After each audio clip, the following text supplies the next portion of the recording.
Niining hitabua ang katawhan dili gusto og kausaban. Diin ilang nadungog og nakita diha sa kinabuhi ni Hesukristo. Dala niini ang sugo sa Amahan, mao ang pagdala sa katawhan ngadto sa kausaban. Niini dako ang tahas nga giingon ta, gibitbit ni Hesus ug gipas-an, ug siya nga nag-inusara diha nining maong gimbuhaton.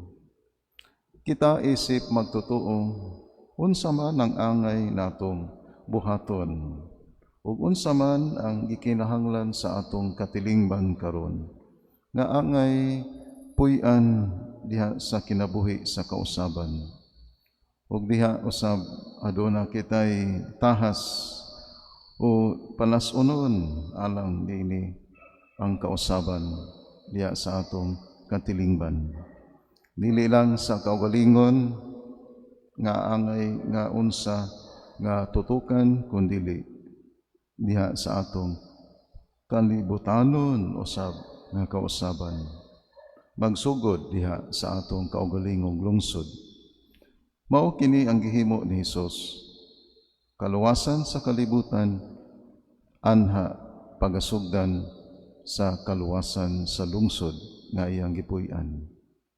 Ug niini mga kaigsunan, mausab kini ang paagi nga angay natong subayon aron sa pagsugpo nining pandemya, ang pagsulbad ug ang hatag nga kasulbaran magsugod diha sa atong lungsod. O diha ang matag usa kanato adunay ingon ta pagtutok unsay gikinahanglan nga himuon aron adunay kausaban. Manindog palihog.